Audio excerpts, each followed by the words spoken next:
Mesdames, Mesdemoiselles, Messieurs, bonjour et bienvenue.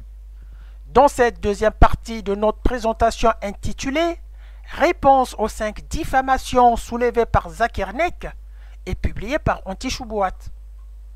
Nous commençons par vous rappeler que la vidéo que nous avons sélectionnée pour répondre à Zakernek fait suite à une série de débats entre Zakernek et William Campbell sur les contradictions entre la Bible et le Coran, et dans laquelle Zakernek met en exergue 5 contradictions bibliques. Zakernek s'exprimait sur les contradictions mathématiques dans la Bible ou dans l'islam. En ce qui concerne l'islam, Zakernek souligne que le Coran, dans le verset du Coran chapitre 4, verset 82, dit ceci. Ne me dit-il pas dans le Coran, s'ils venaient d'un autre qu'Allah, ils y trouveraient certes maintes contradictions. Et il complète en disant ceci, lorsqu'on vérifie le Coran, il n'y a aucune contradiction. Mais en ce qui concerne la Bible, Zakernek dit ceci, 5 minutes seraient insuffisantes, même si vous me donnez 5 jours, ça serait serré. Je vais vous en citer quelques-unes des contradictions de la Bible. Ainsi, il exprime 5 contradictions, dont 3 de ces 5 contradictions ont été expliquées dans la vidéo de la première partie de cette présentation. Nous avons expliqué dans la première vidéo les diffamations suivantes soulevées par Zakernek. Première diffamation soulevée par Zakernek. 2 Rois chapitre 8 verset 26 souligne Achazia avait 22 ans lorsqu'il devint roi. 2 Chroniques chapitre 22 verset 2 souligne Achazia avait 42 ans lorsqu'il devint roi. Avait-il 22 ans ou 42 ans? Une contradiction mathématique accuse Zakernek. Deuxième diffamation soulevée par Zakernek. 2 Chroniques chapitre 21 verset 20 note ceci. Joram, le père d'Achazia, a régné à l'âge de 32 ans pour une durée de 8 ans et est mort à l'âge de 40 ans. Juste après sa mort, Achazia devint le roi à l'âge de 42 ans. Cependant, le père est mort à l'âge de 40 ans et immédiatement, son fils prend le relais à l'âge de 42 ans. Comment se peut-il qu'un fils soit plus âgé que son père de 2 ans? Interroge Zakernek.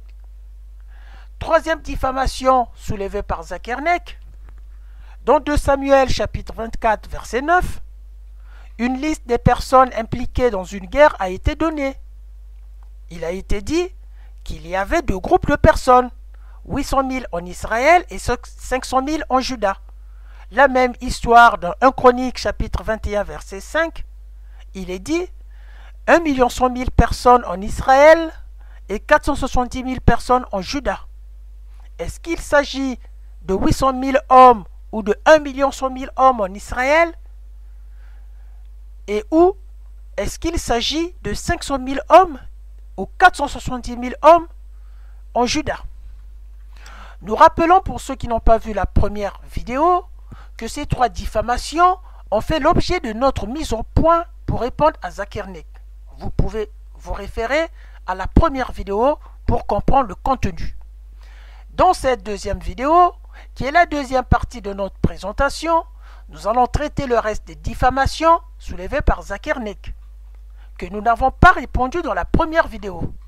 Pour en savoir davantage, écoutons les propos de Zakernek dans un extrait vidéo de son débat avec William Campbell et on se retrouve tout de suite après pour les explications.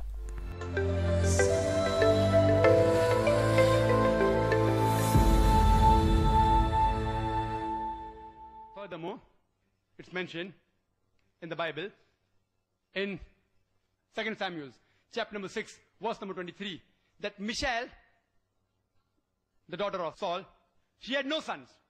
2 Samuel, chapter 21, verse number 8, Michal, the daughter of Saul, had 5 sons. One place it says no children, no son, no daughter. Other place, 5 sons. Furthermore, if you read, it's mentioned in Gospel of Matthew, chapter number 1, verse number 16, it says about the genealogy of Jesus Christ, peace be upon him, as well as Luke chapter number 3, verse number 23. And it says that Jesus' father, that Joseph, his father was Jacob. In Matthew chapter 1, verse 16. And Luke chapter 3, verse number 23, Jesus' father Joseph, his father was Heli. Did Jesus' father Joseph had two fathers? What do you call a person who has got two fathers? Or was it Heli or was it Jacob? Thank you, Dr. Mike. Thank you very much.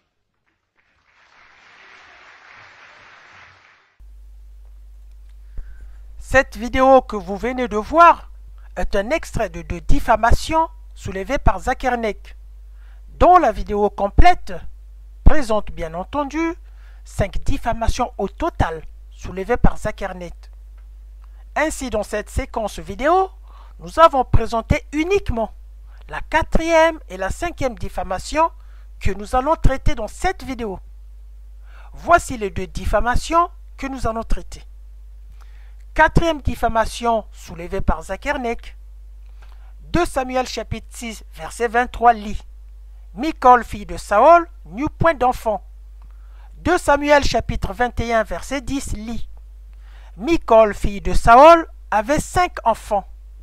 Zakernek pose la question: Michal avait-elle 5 enfants ou n'en avait pas du tout? Encore une contradiction dans la Bible, selon Zakernek. 5e diffamation soulevée par Zakernek. Dans Matthieu chapitre 1, verset 16, il est dit à propos de la généalogie de Jésus que le père de Joseph, l'époux de Marie, mère de Jésus, est Jacob. Tandis que dans Luc chapitre 3, verset 23, il est dit que le père de Joseph, l'époux de Marie, mère de Jésus, est Élie. Zakernek pose la question: est-ce que Joseph, l'époux de Marie, avait 2 pères? Comment appelez-vous une personne qui a 2 pères? Alors, est-ce Jacob ou bien Élie le père? Interroge Zakernek, les désignant comme une contradiction biblique. Mesdames, Mesdemoiselles, Messieurs, après cette énumération des 2 diffamations de Zakernek qui reste à expliquer, passons au plan de cette 2e partie qui indique la suite. Voici le plan de cette 2e partie. Nous parlerons dans un premier temps de la 4e diffamation qui était le père de Joseph, l'époux de Marie. Nous parlerons dans un second temps la 5e diffamation, la contradiction sur le nombre d'enfants de Michal, la fille de Saül. Et nous allons finir avec notre traditionnel mot de la fin que nous donnons en fin de présentation. Dans notre mot de la fin, nous allons parler de Zakernek. Pourquoi? Parce que c'est lui l'acteur principal de la vidéo qui diffame la Bible sur les 5 questions de contradiction, semble-t-il. Et nous allons parler de lui dans notre mot de la fin. Tout de suite, mesdames, mesdemoiselles, messieurs, enchaînons avec la 4e diffamation, avec l'explication de la 4e diffamation. La 4e diffamation dit ceci: pose comme question: qui était le père de Joseph, l'époux de Marie, Jacob ou Élie? Mesdames, Mesdemoiselles, Messieurs, Matthieu commence son texte par une généalogie qui va d'Abraham à Jésus en passant par David. Au verset 16, on peut lire ceci: Jacob engendra Joseph, l'époux de Marie, de laquelle est né Jésus, que l'on appelle le Christ. Matthieu chapitre 1, verset 16.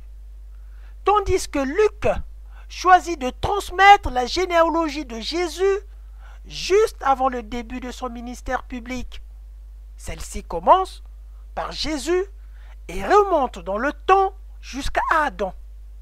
Nous lisons Luc chapitre 3, verset 23. Jésus, à ses débuts, avait environ 30 ans. Il était fils, croyait-on, de Joseph, le fils d'Élie. Donc, il était fils, croyait-on, de Joseph, le fils d'Élie. Luc chapitre 3, verset 23. Pour tenir une interprétation littérale du texte de Matthieu et de Luc en même temps, Julius Africanus, au IIIe siècle, propose une solution originale en invoquant la loi du Lévirat qui était en vigueur chez les Juifs et qui stipule ceci. Si un homme marié était mort sans enfant, son plus proche parent devait épouser sa veuve et les enfants nés de ce mariage devaient porter le nom du défunt.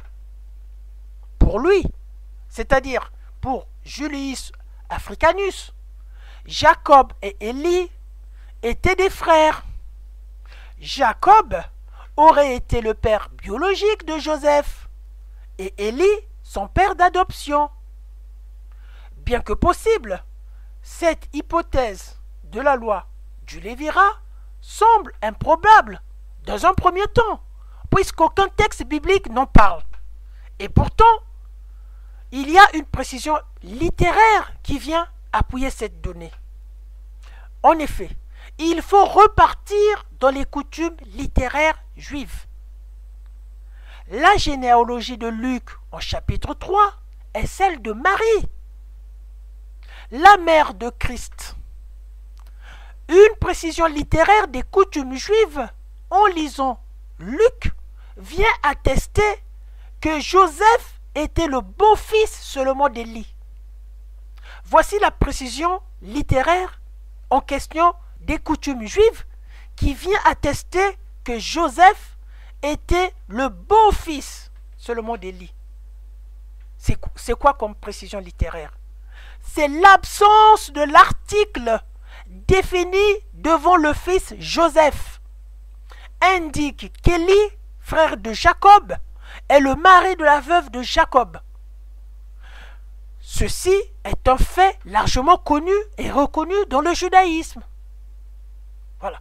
Nous avons donc la preuve, à partir des coutumes littéraires juives, qu'Élie est le frère de Jacob et était le beau-père de Joseph, car la précision littéraire de coutumes juives indique Joseph n'est que le beau-fils d'Élie.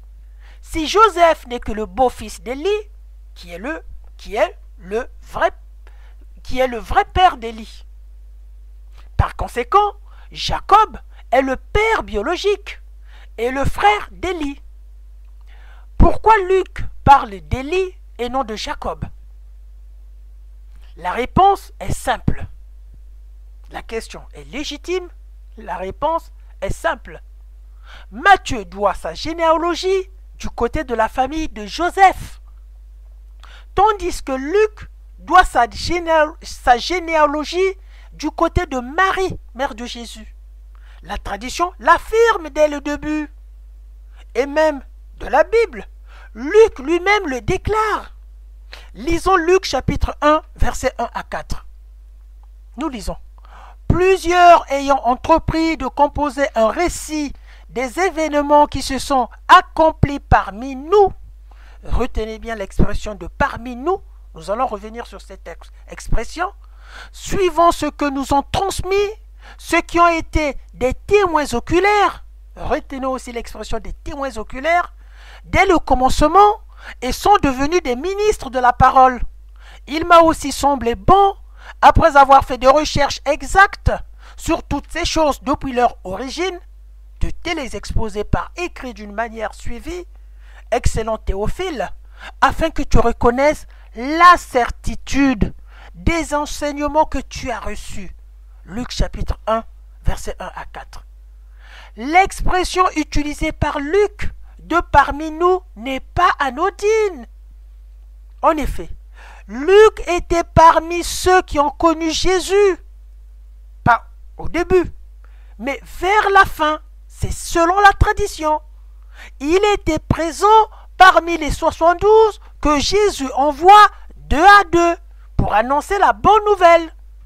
Confère Luc chapitre 10, versets 1 à 20 et Marc chapitre 6, versets 7 à 13. L'expression utilisée par Luc des témoins oculaires regroupe les apôtres Et parmi ces témoins oculaires figure Marie, pour laquelle l'évangéliste Luc avait fait 2 reliques. Marie avait apprécié ces 2 reliques et avait béni ses œuvres, selon la tradition. Luc doit sa généalogie à Marie, ce qui revient à dire, Marie, en expliquant la généalogie de Jésus à Luc, parle d'Élie, qui est son beau-père, car avec l'âge avancé de son époux Joseph, elle a connu très peu Jacob, le père biologique de Joseph, ou ne l'a jamais connu du tout. Elle a toujours connu Élie. Élie est le frère de Jacob, qui a épousé la femme de son frère après la mort de celui-ci. C'est ainsi qu'Élie va élever Joseph selon la loi du Lévirat et devint donc le père. Élie devint le père selon la loi du Lévirat. Bien que notre culture contemporaine, en racontant les faits, la vérité doit toujours être confondue avec l'exactitude historique. Mais il faut savoir, dans les cultures de l'Antiquité, cette distinction n'existait pas nécessairement. En racontant des faits, des éléments symboliques pouvaient très bien se mélanger avec des données historiques, tout en étant considérés comme vrais. En vertu de la loi du Lévirat, où un homme épousait la femme de son frère, après décès de celui-ci, était considéré comme le père, même s'il n'était pas le père biologique. Jacob est le père de Joseph, tout comme on peut dire Élie est le père de Joseph, selon la loi du Lévirat, bien qu'il s'agisse de 2 frères. Matthieu et Luc n'avaient pas accès à une liste d'ancêtres d'Adam jusqu'à Jésus. Ils ont fait chacun une enquête de sources différentes. Mais Luc, en remontant la généalogie de Jésus d'Abraham à Adam, a préféré proposer un texte théologique dont l'objectif est de décrire la messianité de Jésus en lui indiquant des ancêtres. Les 2 généalogies divergent d'ailleurs surtout les noms entre David et Jésus. La généalogie de Luc a un objectif théologique et la tradition retient la généalogie de Matthieu. Notons par ailleurs, en ce qui concerne le père de Marie, la tradition a retenu le nom de Joachim comme père de Marie en suivant le proto-évangile de Jacques. Donc, qui est le père de Joseph, l'époux de Marie, mère de Jésus? Qui est le père de Joseph? C'est Jacob qui est le père biologique et Élie est le père qui continue la paternité de son frère sur Joseph. Par conséquent, les 2 sont appelés pères dans les coutumes juives de l'Antiquité.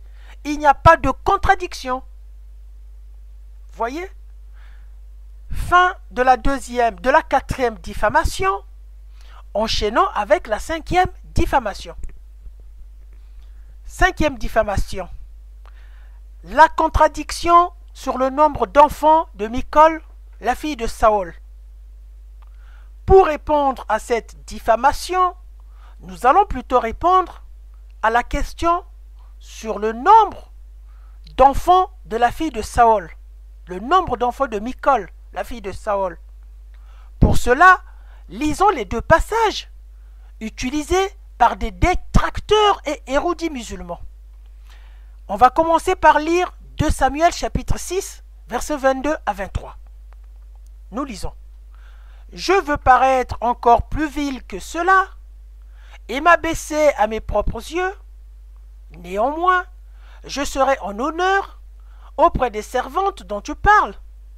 Or, Michal, fille de Saül, n'eut point d'enfant jusqu'au jour de sa mort. » 2 Samuel, chapitre 6, versets 22 à 23. Lisons maintenant le 2e passage, 2 Samuel, chapitre 21, versets 7 à 8. Le roi épargna Méphibosheth, fils de Jonathan, fils de Saül, à cause du serment qu'avaient fait entre eux devant l'Éternel David et Jonathan, fils de Saül. Mais le roi prit les 2 fils que Ritzpa, fille d'Aja, avait enfantés à Saül, Harmonie et Mephbosheth, et les 5 filles que Michal ou Mérab. Attention, et les 5 fils que Michal ou Mérab, fille de Saül, avait enfanté à Adriel de Méola, fille de Barzillai. 2 Samuel, chapitre 21, versets 7 à 8. Les 2 passages semblent se contredire, car en effet, 2 Samuel, chapitre 6, verset 23, note « Michal, fille de Saül, n'eut point d'enfant ». 2 Samuel, chapitre 21, verset 8, note « Michal, ou bien Mérab, fille de Saül, avait 5 enfants ». Pour dénouer ce nœud, nous allons procéder à une étude textuelle à partir des manuscrits. Le texte massorétique lit clairement Michal dans 2 Samuel, chapitre 21, verset 8. La Bible du roi James lit Michal également. Cependant, comme l'indiquent les notes textuelles de la Biblia Hebraica Stutartangesia, il y a 2 manuscrits hébreux qui lisent Mérab.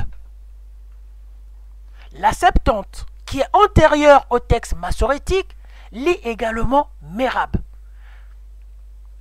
Donc, nous avons au niveau des manuscrits dans 2 Samuel chapitre 21 verset 8 qui lisent Michal et des manuscrits dans 2 Samuel chapitre 21 verset 8 qui lisent Mérab.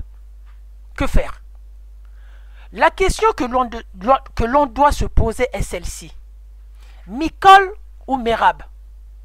Finalement, seule la critique textuelle qui nous permettra de choisir Michal ou Mérab. Or, dans 2 Samuel chapitre 21 verset 8, si l'on prend Mérab, le problème de contradiction ne se pose pas.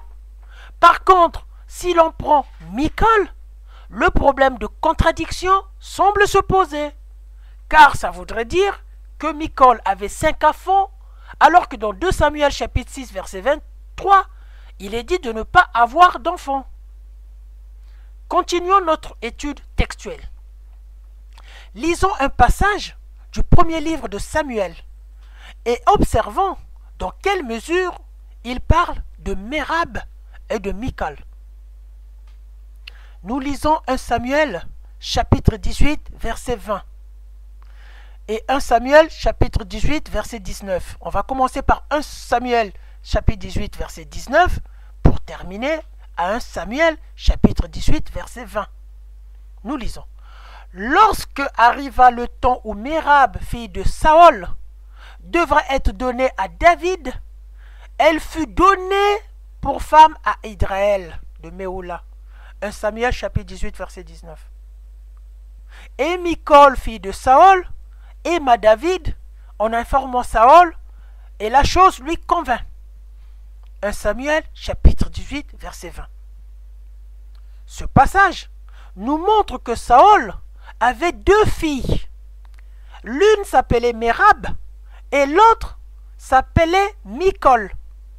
On voit ici que Michal et Mérab sont des sœurs et filles de Saül. Et il ressort ceci du passage, de tout le passage de 1 Samuel chapitre 18 versets 19 à 20. Il ressort ceci. En considérant d'abord le passage de 1 Samuel chapitre 18 verset 19, ce passage fait état, Mérab, fille de Saül, est donnée pour femme à Adriel de Méola. Alors que Michal n'est pas donnée pour femme à Adriel, en référence bien entendu au verset de 1 Samuel chapitre 18 verset 20. L'information Mérab, fille de Saül, est donnée pour femme à Adriel de Méola est une donnée importante de notre étude textuelle. On répète, l'information Mérab, fille de Saül, est donnée pour femme à Adriel de Méola est une information importante, une information capitale. Pourquoi cette information est si capitale? En effet, tous les manuscrits contiennent cette information. Le texte massorétique, la Bible King James, la Septante, la Peshitta, etc., etc. Par conséquent, cette information est authentique. Quelle est l'information qui est authentique que nous avons à partir de 1 Samuel chapitre 18 verset 19? Nous relisons cette information authentique qui se trouve dans tous les manuscrits. Mérab, fille de Saül, est donnée pour femme à Adriel de Méhola. Bien. Nous rappelons que notre étude textuelle, à partir des manuscrits, nous a entraîné progressivement à la question suivante.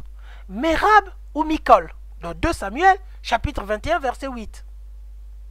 Ainsi, le verset de 2 Samuel, chapitre 21, verset 8, qui fait état de Mérab ou de Michal, selon les manuscrits, peut écrire de la manière suivante. Et les 5 fils que Mérab, ou bien Michal, fille de Saül, avait enfanté à Adriel de Méhola, fils de Barzillai. Prenons maintenant en compte la donnée authentique, c'est-à-dire l'information authentique, que Mérab, fille de Saül, est donnée pour femme à Adriel de Méhola. Elle est authentique, car souvenez-vous, elle se trouve dans tous les manuscrits. De cette donnée authentique, enlevons le nom de Mérab et contentons-nous de la suite de la donnée. Quelle est la suite de la donnée? La suite est celle-ci. Donnée pour femme à Adriel de Méhola. Comparons maintenant avec le verset de 2 Samuel, chapitre 21, verset 8, où les manuscrits divergent à propos de Michal ou de Mérab. On remarque qu'on retrouve la même expression donnée pour femme à Adriel de Méhola. Or, nous avons l'information authentique. Jamais Michal n'est donnée pour femme à Adriel. Par contre, nous avons aussi l'information authentique. C'est Mérab qui est donnée pour femme à Adriel. Par conséquent, le verset de 2 Samuel chapitre 21 verset 8 devrait se lire avec Mérab et non avec Michal. Il existe donc une erreur de copiste dans le texte massorétique. La version authentique serait celle de la Septante ou d'autres manuscrits hébraïques qui lisent Mérab. C'est pour cette raison, presque, on va dire, toutes les versions modernes, par exemple la New International Version, la English Standard Version, toutes les versions modernes lisent Mérab. Ici, à la lumière du verset de 1 Samuel, chapitre 18, verset 19, qui donne l'information capitale et l'information qui est authentique, que c'est Mérab, fille de Saül, qui est donnée pour femme à Adriel de Méhola. La grande majorité des érudits modernes, traducteurs et commentateurs, se comportent de noter, en bas de page, que 2 Samuel chapitre 21, verset 8, contient un lapsus confondant les noms de Michal et de Mérab, qui est alors corrigé en Mérab. Il faut également savoir que le texte massorétique qui lit Michal dans 2 Samuel chapitre 21, verset 8, est le texte hébreu produit par des érudits juifs de l'Antiquité et du Moyen-Âge, appelés massorètes. Il comporte des différences, dont certaines significatives, avec d'autres versions ou traductions anciennes de la Bible, comme la Bible samaritaine, la Septante et les manuscrits de Qumran. Là où le texte massorétique présente des différences avec la Bible samaritaine, avec la Septante, avec les manuscrits de Qumran, à ces points de divergence, la Bible samaritaine, la Septante et les manuscrits de Qumran présentent des similitudes. C'est pourquoi le texte massorétique est considéré comme une variante parmi d'autres. Donc, il faut faire une critique textuelle. Il n'y a donc pas de contradiction. Il y a eu une erreur de copiste. Les traductions qui se sont basées sur les textes massorétiques ont affiché cette contradiction. Mais grâce à l'étude textuelle, cette erreur est clairement démontrée et corrigée. Les versets de 2 Samuel, chapitre 6, versets 22 à 23, et de 2 Samuel, chapitre 21, versets 7 à 8, ne sont pas du tout contradictoires. Dès lors, il ne s'agit pas de la même personne. Michal n'eut point d'enfant, cependant, Mérab avait 5 enfants. Les 2 femmes sont les filles de Saül. Les 2 femmes sont des sœurs.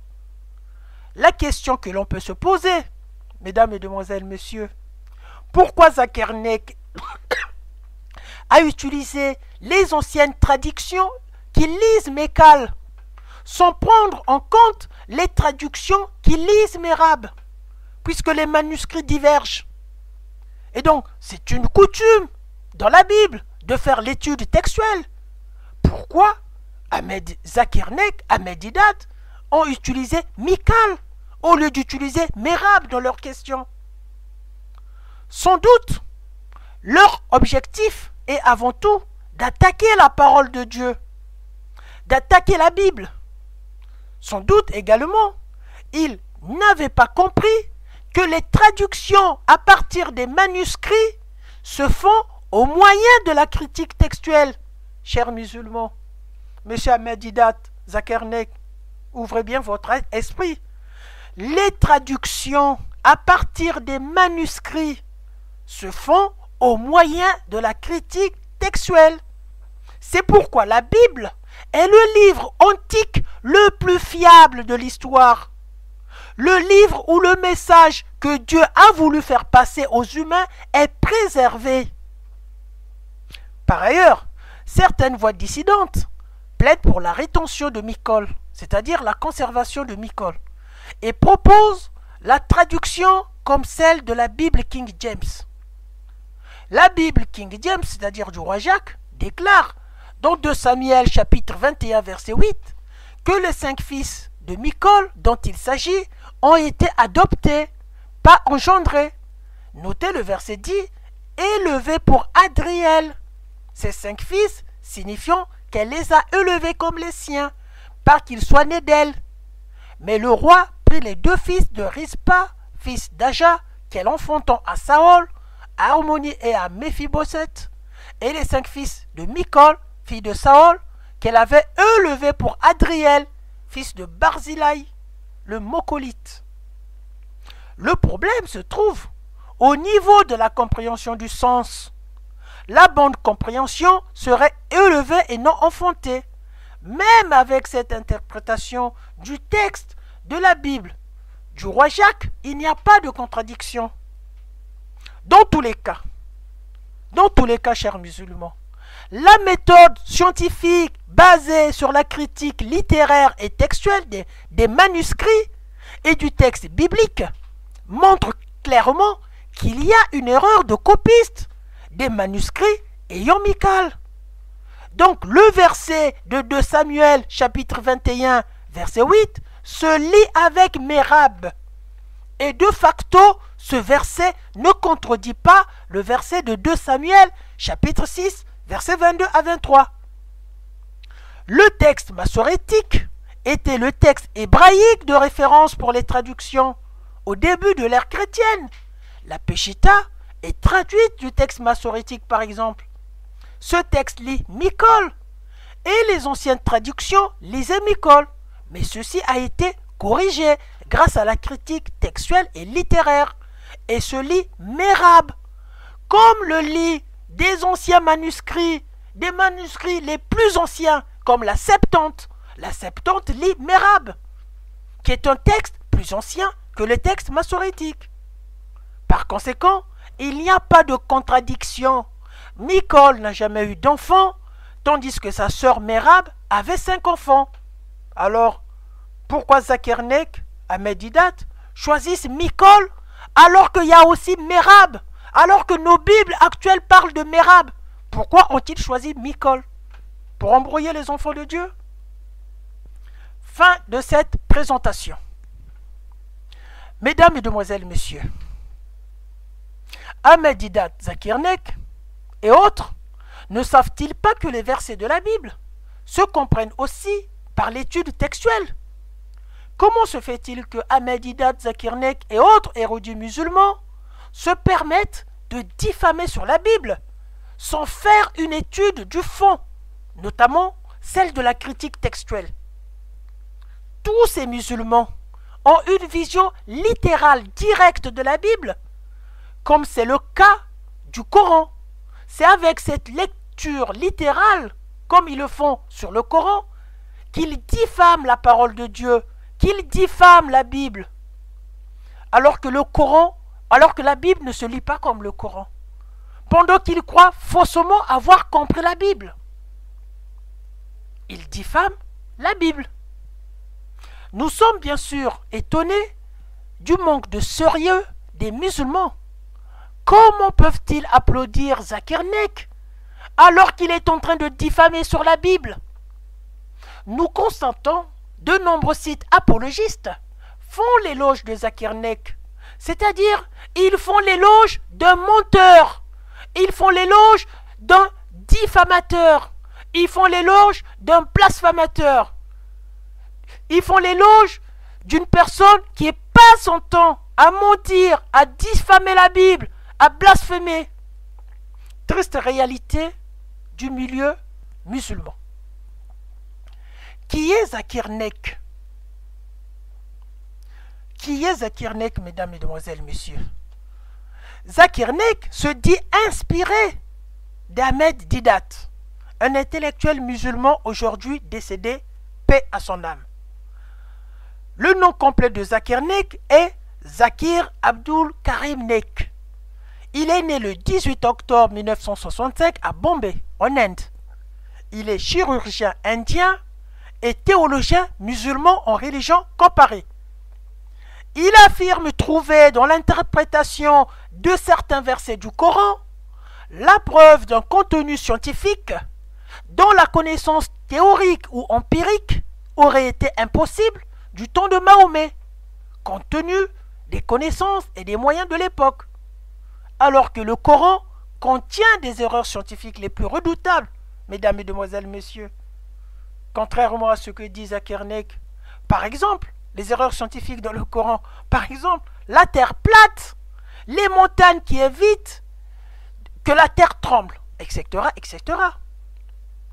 Zakir Naik a écrit de nombreux livres sur l'islam et la similitude des religions. Il a participé à plusieurs discussions avec des personnalités d'autres confessions. Son débat public avec le docteur William Campbell aux USA sur le thème « Le Coran et la Bible à la lumière de la science » qui s'est tenu dans la ville de Chicago le 1er avril 2000 est souvent cité en exemple par ses admirateurs musulmans alors qu'il ne fait que diffamer sur la Bible. Vous voyez comment c'est curieux? Zakir Naik a beaucoup évolué dans sa religion, mesdames, mesdemoiselles, messieurs. Il a beaucoup évolué dans l'islam, comme tout bon musulman qui ne cesse d'évoluer dans l'islam, comme tout bon musulman qui ne cesse de croire que Mahomet est l'homme le plus parfait à imiter. À cause de cela, Zakir Naik soutient que le Coran permet aux musulmans d'avoir des relations sexuelles avec les femmes qui sont leurs esclaves.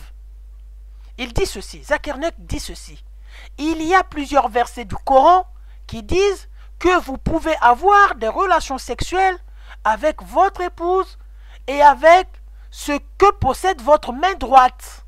Or, ce que possède votre main droite, ce sont vos esclaves.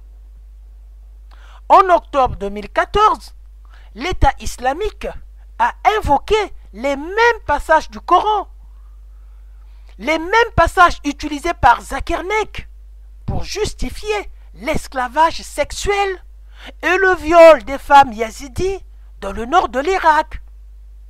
réduire en esclavage les familles des koufars, c'est-à-dire les non-musulmans, et prendre leurs femmes comme concubines est une pratique fermement établie dans la charia, déclaré l'article écrit par l'État islamique. Mais comme tout bon musulman qui continue de croire que Mahomet est ce modèle parfait à imiter, Zakir Naik se rapproche de l'islamisme. Il fonde une chaîne, Peace TV, chaîne à réseau libre émettant depuis Mumbai, dont il est le président, où il tient des conférences controverses.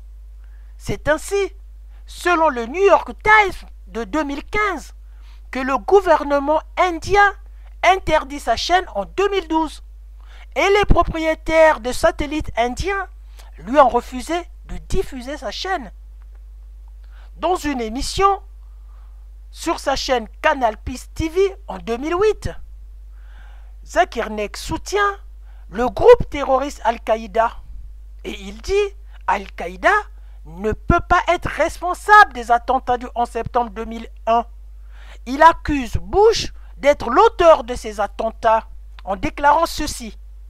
Même un idiot sait que c'était un complot américain, ajoutant que le président George Bush était le vrai responsable des attentats du 11 septembre 2001. Ces conférences controverses étaient des incitations au djihadisme et au terrorisme contre l'État indien, selon la justice de son pays, qui le convoque pour être entendu. Mais en 2016, au cours d'une conférence de presse, Zakir Naik déclare être un Indien non résident. Et c'est en 2017 que Zakir Naik reçoit la nationalité saoudienne, selon le Middle East Monitor. Et le 18 juillet 2017, l'Inde a révoqué son passeport suite à une recommandation de la National Investigation Agency. La justice de son pays estime qu'il est en fuite en Arabie Saoudite après qu'il a omis de se présenter aux convocations dans le cadre de l'enquête menée contre lui pour incitation au terrorisme et au djihadisme. Voilà, mesdames, mesdemoiselles, messieurs, le parcours typique de tout musulman qui croit à Allah et à Mahomet son prophète.